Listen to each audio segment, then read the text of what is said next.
2015, new year, the fresh possibilities of just what a new year might bring, whilst we try to forget about the woes of the previous year, if you've had a bad year that is, and the possibilities of what might come, what good things might happen, unless of course you're a complete pessimistic moron who just likes to assume that bad things are going to happen and thinks that 2015 is going to be utter shite.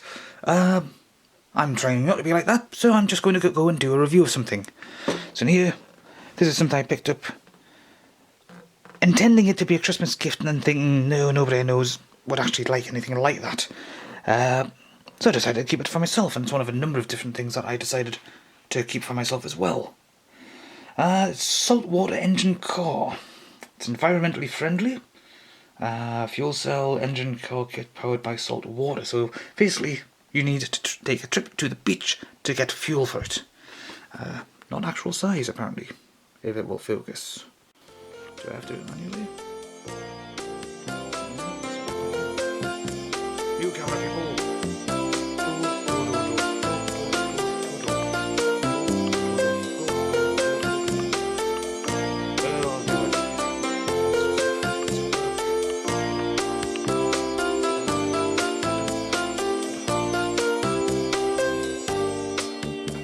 Not actual size.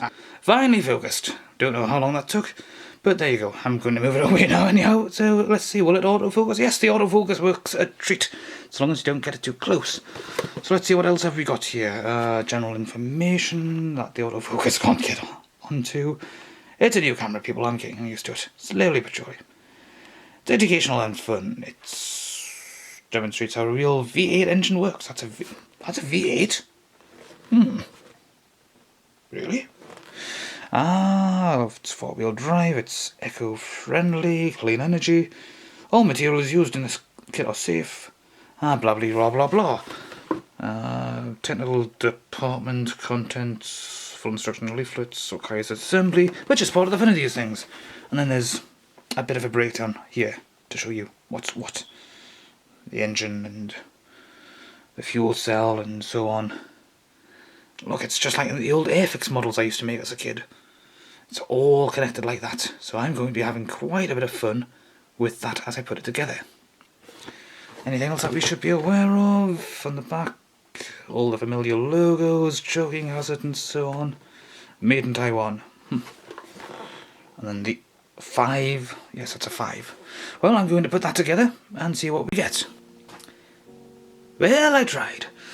Unfortunately, while it does look rather nifty,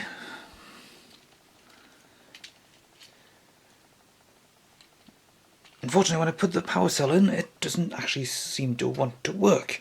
And that might just be because I haven't managed to find the right salt solution. Basically, this is the power cell. You fill it up to a certain degree with a little bit of water. You can take some tap water, put some salt in. It's recommended in kitchen salt. You mix it up a little bit. You squeeze it in with this thing here.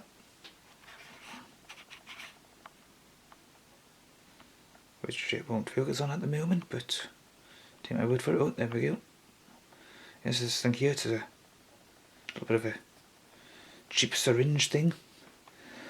You put that in there, you put that in here, and in theory it should move. All the internal mechanics are absolutely fine in that regard. Comes in the usual sort of attachments for this sort of thing. Instruction manual, decent enough I suppose. Could do with some colour coding. A lot of the parts that are internal that you cannot see are coloured slightly differently to what you see in the instructions. In other words, they actually have colour. And it can be a little difficult to distinguish in some cases, but overall it looks nice, and had it worked it probably would have been interesting. You can't control it in any regards. It has no way to move whatsoever. It would just go in a straight line. To change the power cells and everything, you're basically pulling that out like that. These are the connectors here, positive and negative. Wait a minute. No, I've actually got that right. Positive, negative, positive, negative. So it should be working just fine. Here's the engine. It's currently configured in its V8 setting. You can move it downwards so that it's a flat engine, but it never really stays flat. I also cut my thumb a little bit. Probably won't focus, and it's difficult to show in that kind of regard, but I'll just try over here. Maybe that'll work. No, the autofocus doesn't want to focus, and I can't figure out how to do the autofocus with my left hand. Let's just see, maybe if I put this hand here, maybe I can manually focus. Doesn't matter. Maybe if I bring it closer, maybe if there we go, further out, that's a bit better. It'll focus on that distance. It's not too good at too close up, I assume. Extreme close up, extreme close up, extreme close up, whoa! If you know what movie I'm referring to there, give yourself a pat on the back. But yes, one of the dangers of this sort of thing is that you may occasionally cut yourself. Anyhow, I do still like it. If I had a shelf of things to show off, I would probably be putting on there despite the epic fail. I may also just keep trying the salt solution. That might be the main problem there. If I haven't got the salt solution right, that probably would explain a thing or two. Comes along with these little things here. There's absolutely nothing else on them. They're not stickers or anything like that. It does look quite nice. Given it's called Red 5, that might sort of suggest it's meant to tie into a certain well-known franchise bought by Disney not so recently ago. But it's probably nothing to do with that, other than the fact that it's just like the name Red 5 and may have been influenced in that regard. Still, it looks nice. It would make a nice little display piece. Apparently it would continue moving for at least 15 minutes if it was working properly. The tyres are a bit of a pain to get right in those regards.